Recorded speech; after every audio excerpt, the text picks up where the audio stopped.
The war was over, but peace did not follow. Commander Jack Raker stood on the edge of the landing platform, looking at the burned sky above Earth's surface.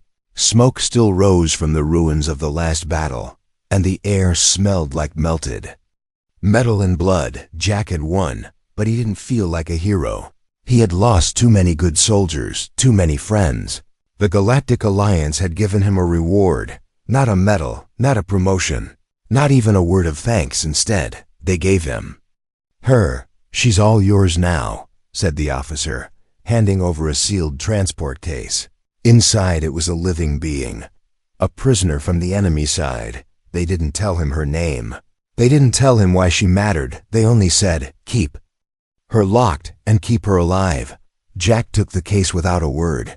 He flew her to a lonely outpost at the edge of space. It was cold, quiet, and forgotten.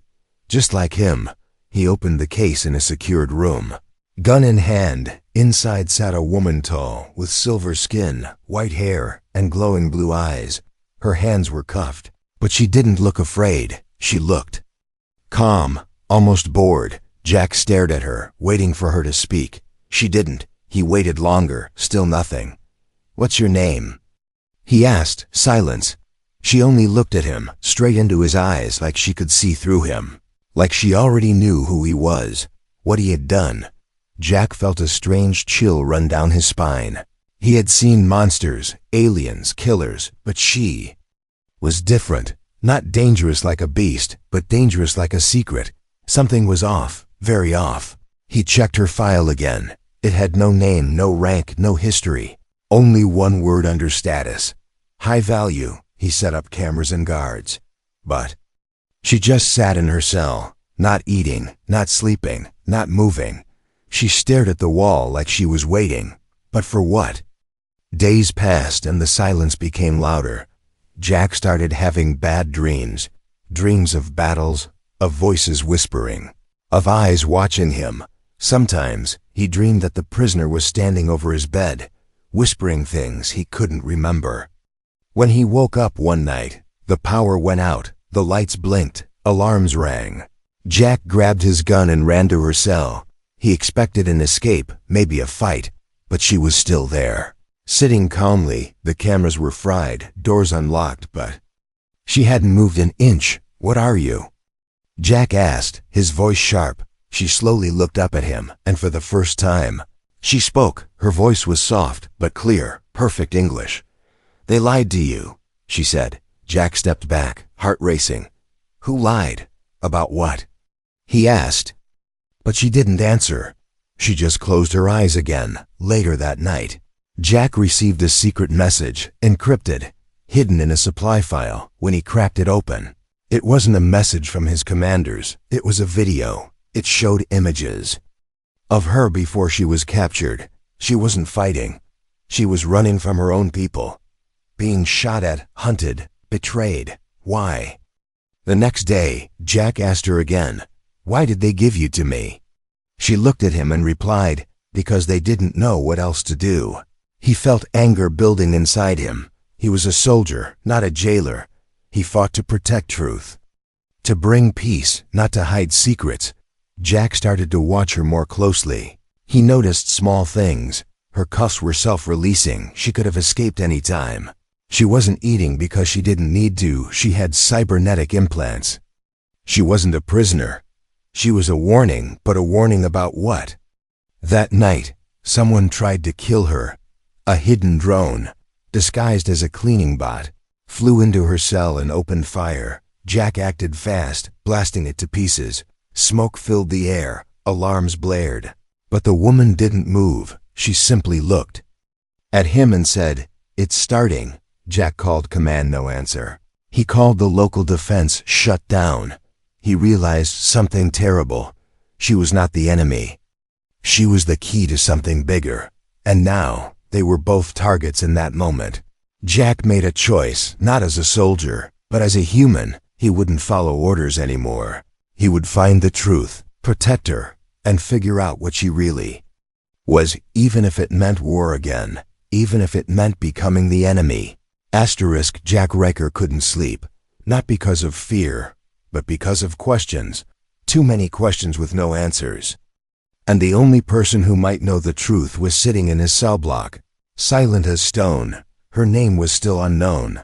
The system didn't register her presence. The cameras now glitched whenever she moved. Even the AI assistant refused to scan her vitals. She doesn't exist, the AI said. But Jack knew she did. He had seen her bleed. He had saved her from a drone sent to kill her, and ever since, she hadn't taken her eyes off him. Every time he passed her cell, she watched him, not with hate, not with fear, but with a calm that felt unnatural, like she already knew what would happen next. Jack began to notice small changes. The walls near her cell were growing warmer. The lights flickered when she walked near them. The metal around her cuffs was warping slightly, as if reacting to her presence. She wasn't just some alien prisoner. She was something else. Maybe something made, not born. Jack reviewed the footage from before the drone attack. There was no drone entering the base. It had just appeared, as if summoned, as if someone wanted her dead the moment she spoke. The words echoed in Jack's mind. They lied to you. Who were they? Why lie? And what exactly was she warning him about? He decided to test her.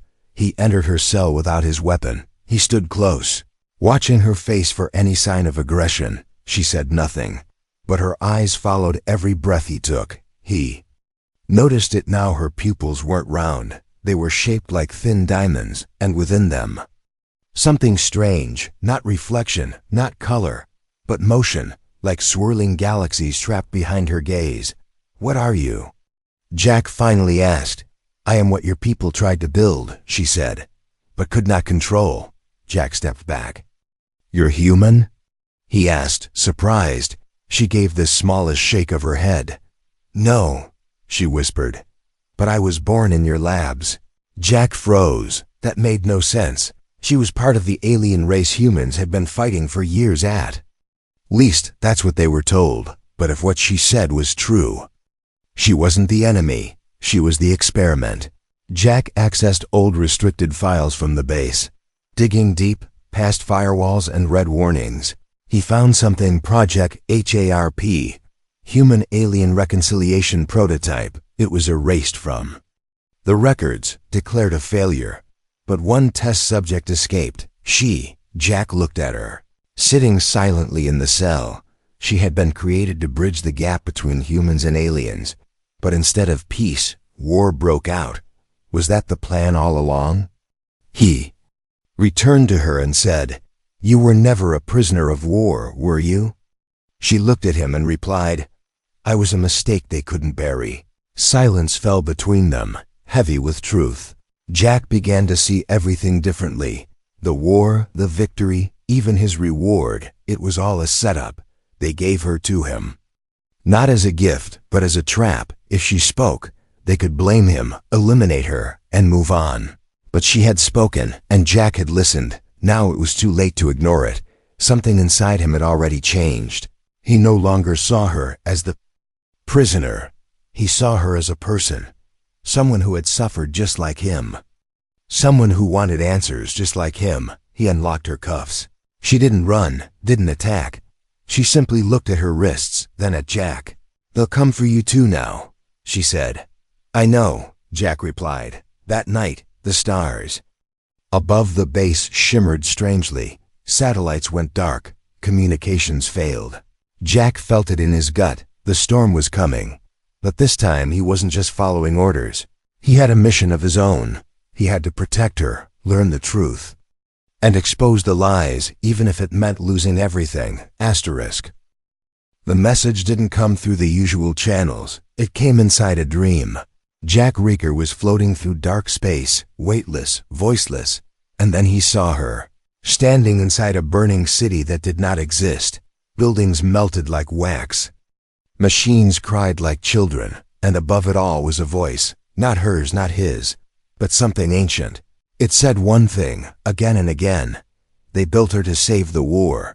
Jack woke up gasping, cold sweat on his back. It was still night, though. Time felt strange on this lonely base. He looked over at the security monitor. The woman was awake.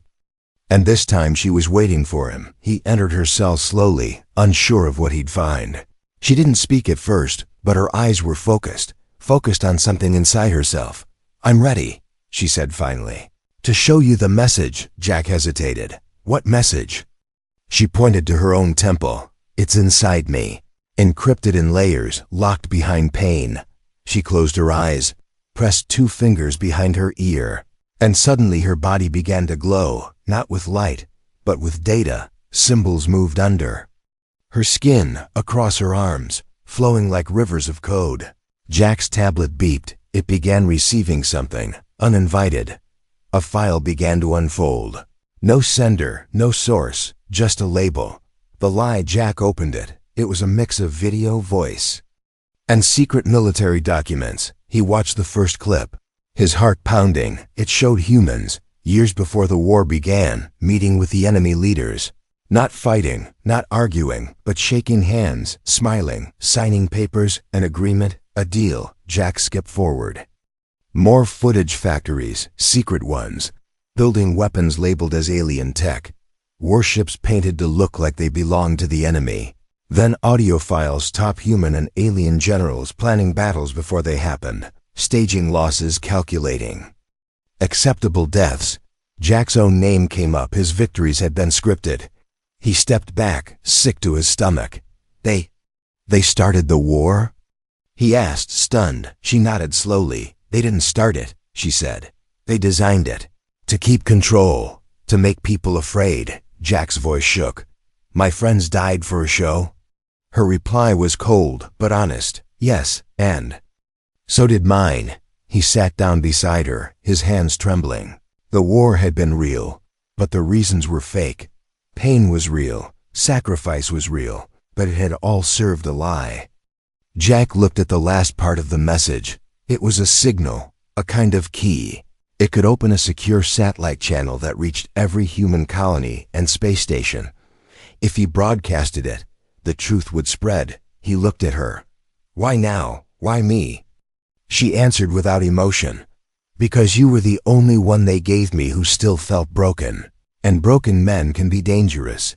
A siren began to ring. Someone was approaching the outpost. Not friendly, not expected. Jack ran to the surveillance system. A stealth ship was landing nearby. Black as space, no ID, no lights. He grabbed his weapon and turned to her. "We need to run." She looked calm. "No, we need to finish this." Together, they ran to the command room. Jack uploaded the message, encrypted it, and prepared the satellite array. But just before he hit send, the lights went red. They were being jammed. "They knew," Jack whispered. "They knew we'd try this." Suddenly the door blew open. Enemy soldiers stormed in. Not aliens, humans. Wearing black suits with no insignia. Agents of silence, erasers of truth. A firefight began. Blaster bolts lighting up the dark room. Jack fought hard, covering her, taking hits, not stopping. She reached the array terminal and forced the message through a backup path. Her fingers moved faster than Jack could follow, rewriting code in real time. She was not just a weapon, she was a coder. A messenger, a last hope. One bullet hit her side, but she didn't stop. Blood ran down her arm, but her face stayed calm. She hit the final command. The message uploaded. The truth was gone, flying into space, reaching ears that were never meant to hear. Jack grabbed her and pulled her toward the emergency tunnel. They had only seconds before reinforcements arrived. She was bleeding, but alive. The data had been sent. There was no turning back now. "They'll come after us harder now," Jack said. She nodded. "And some will come to help." As they vanished into the shadows, the stars above the base seemed to shimmer differently. Not with peace, not with war, but with change. Asterisk. The night sky above the outpost was no longer quiet. It roared with the low hum of engines and whispered threats. Black ships hovered in the clouds like vultures, watching, waiting, hunting. Commander Jack Raker didn't wait. He moved through the underground tunnels with the wounded woman at his side. She limped, blood trailing behind her, but her eyes stayed sharp, focused, alive. Jack had seen many enemies, but none like this. This enemy wore his uniform, spoke his language, and pretended to be on the side of truth. But now, the mask had fallen, and the system was hunting them both. "Can you keep moving?" Jack asked as they entered a dark chamber. She nodded, barely. "There's a ship," she said, "below this base." Jack raised an eyebrow. "There's no ship here, I've checked." Her lips curled slightly, a hint of a smile. "It's not listed. It's forgotten like me." She pressed her bloody hand against a blank wall. The stone shimmered, turned liquid, and dissolved. Behind it, an old hangar, hidden from every scan, every record. Inside stood a stealth-class escape craft, dusty but intact. Jack stared in disbelief. "You've been planning this?" "No," she said. "I was waiting to see if you would help." Jack moved fast, powering up the ship. The systems came online with a slow hum, lights blinking back to life, but the hangar doors stayed closed, locked by an override signal. "Someone's blocking us," Jack muttered, typing fast. She stepped beside him, ignoring her wounds. "I can break it," she said, "but I'll need time." Jack loaded his rifle. "Time is the one thing they won't give us." As if on cue, the roof of the tunnel shook, explosions above, troops breaching in from the upper level. Time was slipping fast while she hacked the door controls. Jack laid traps, activated the old defense drones, and prepared for a fight. The first wave came fast, 2 soldiers in black, sliding down cables. Jack took them down with clean shots. No mercy, no hesitation. Every second counted. He could hear more boots above. "Dozens, maybe hundreds. Almost there," she said, fingers dancing across alien-human hybrid code. Then a click, a hiss, a grinding roar. The hangar doors began to open, revealing the stars beyond. The path was clear, but the enemy was at their heels. They sprinted into the ship, Jack taking the pilot's seat, she collapsing into the co-pilot chair. Gunfire rained behind them as the ship lifted. A last-second bullet shattered the window near Jack's head. But they were airborne. The ship roared into the night sky, climbing higher, faster. Alarms blared. Missile lock. Jack pulled hard left. The ship spun violently, dodging one rocket, then another. "They won't stop until we're dead," Jack said through gritted teeth. "Then we don't stop either," she replied. She tapped into the ship's navigation and pulled up a star chart. "We can't go to any human stations," she said. "They're watching them all." Jack glanced at her. "Where then?" She pointed to a red blinking star far on the edge of the map. "Sector X9, deep space. Abandoned research colony. No signals, no patrols, just ghosts." "Perfect," Jack said. "I like ghosts." They jumped into warp, stars stretching into white lines as space bent around them. For a moment, silence returned. But it was not peace. It was the eye of a storm.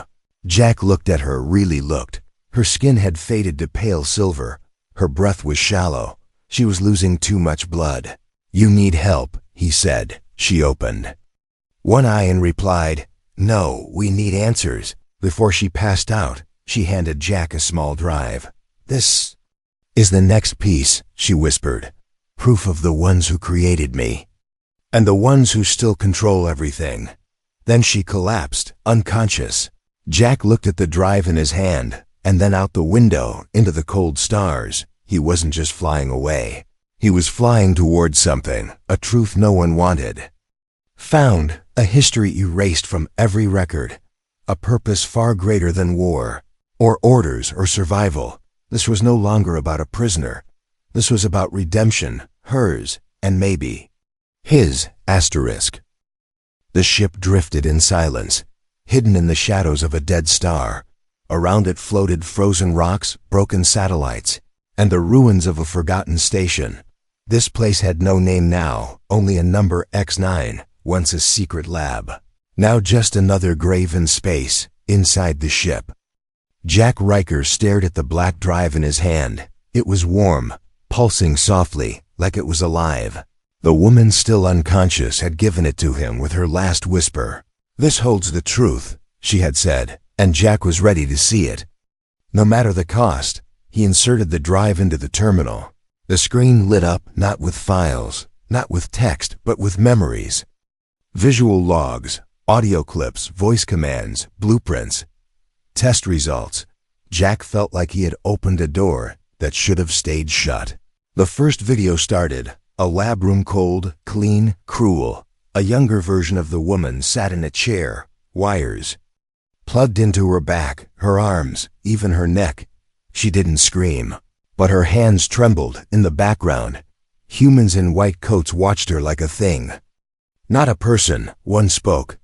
Test 47 complete. Subject stable. Emotional suppression working, another added. Begin memory isolation. The screen went black, then another video played. The woman, older now, stronger, stood in front of a hologram. She was being shown war footage, cities burning, families running, soldiers cheering, but she looked confused. "This is false," she said. "It didn't happen like this." One of the scientists replied, "It didn't happen."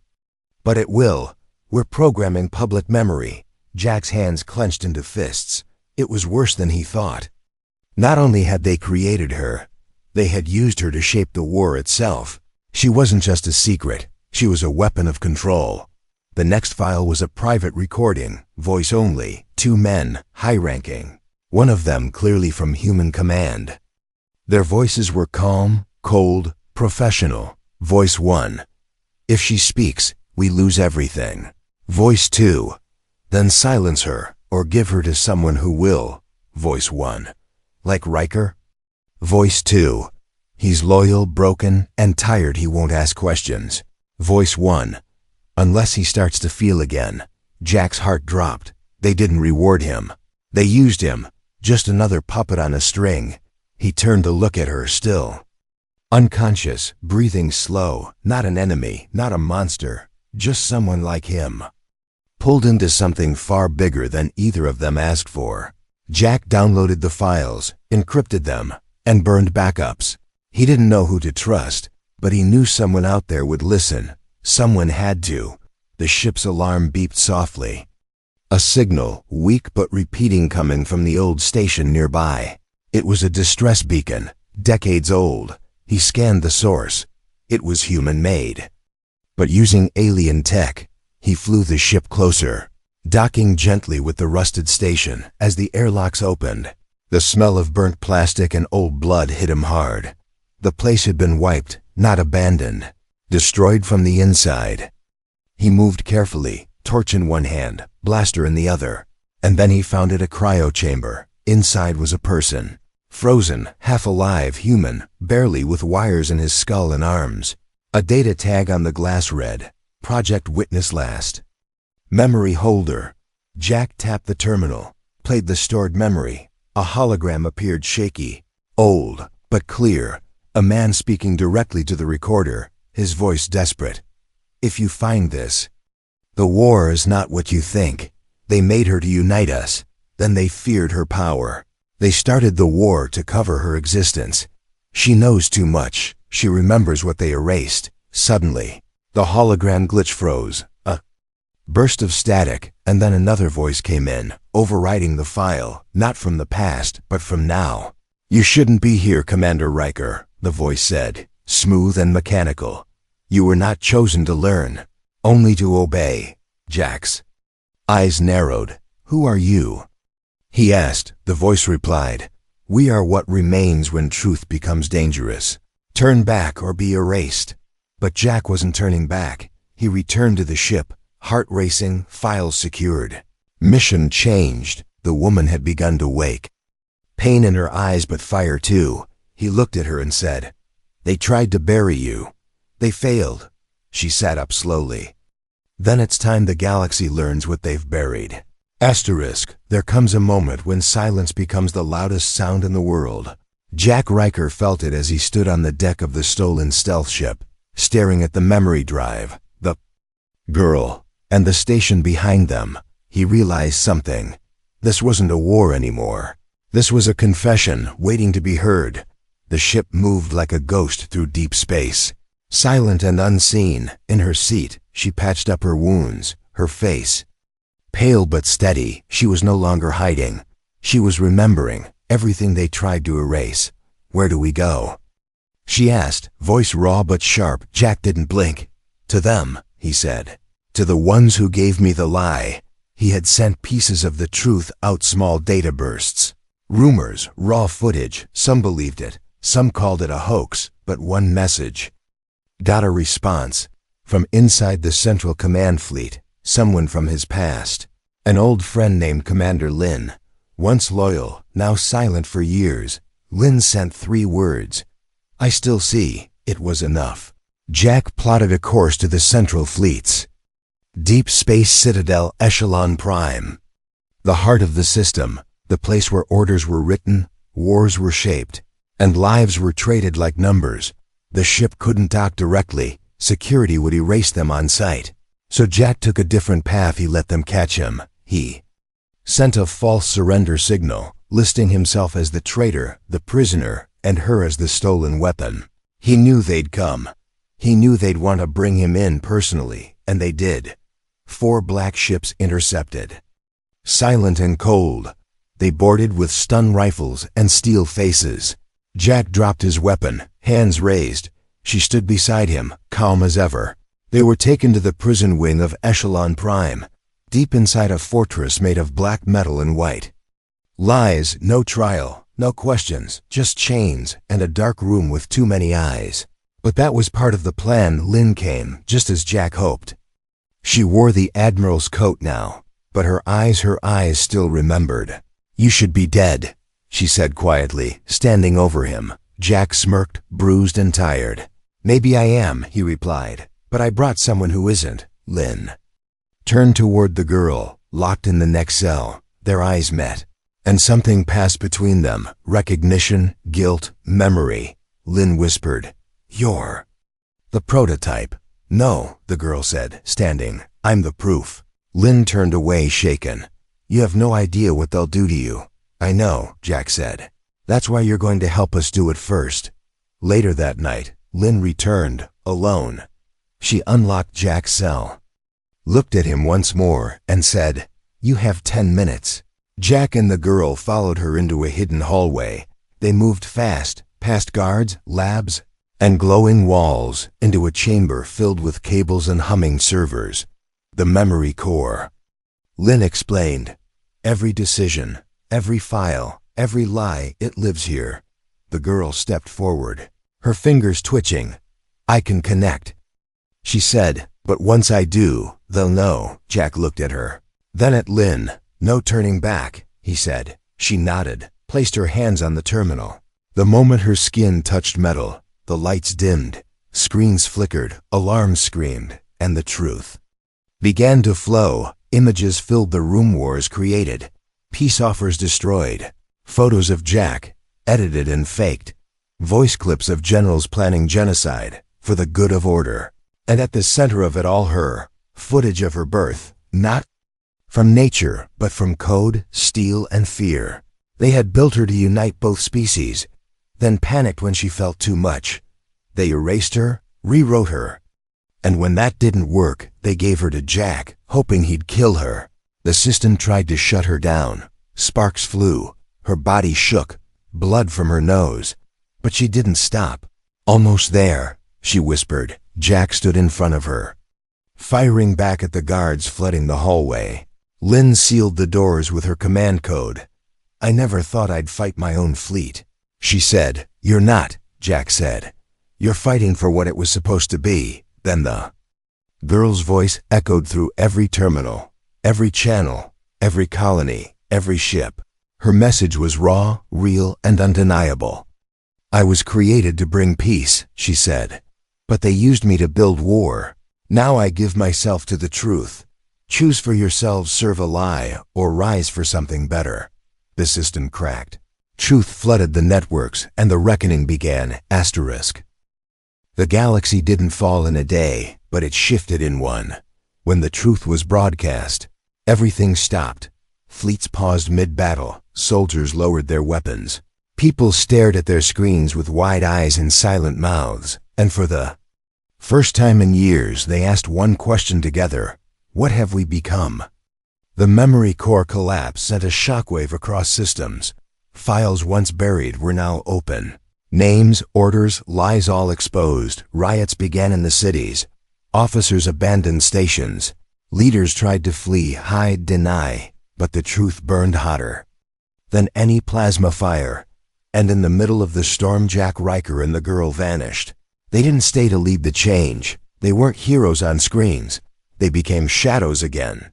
Because this time, the galaxy didn't need warriors, it needed healers. Months passed. The war ended not with treaties, but with silence. A silence filled with rebuilding, truth commissions, and slow forgiveness. People began to speak again. Not shout, plan again, not destroy. And far from the noise, on a quiet moon with no name, a small farm stood under red skies and blue grass. In the middle of it, a cabin with old metal walls and a humming windmill inside.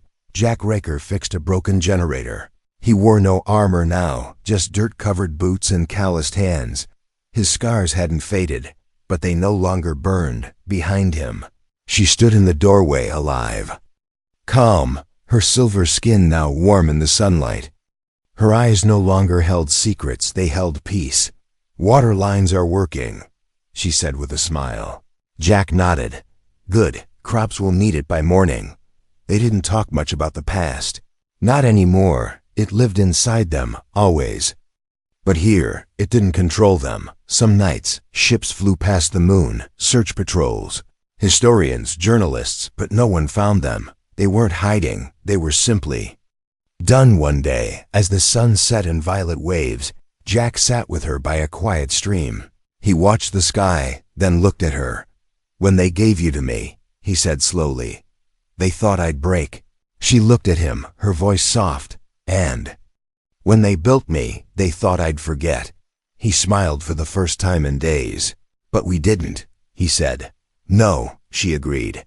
"We chose instead." Jack leaned back, eyes on the stars. "I don't need medals," he said. She nodded. "And I don't need revenge." Silence returned. But it was different now. Not heavy, not sad, just quiet like home. And for the first time since the war began, Jack Riker felt something he never thought he'd feel again. Free. The world would never know everything they did, and that was okay, because heroes don't always stand in the light. Sometimes they walk away to start something new. Asterisk.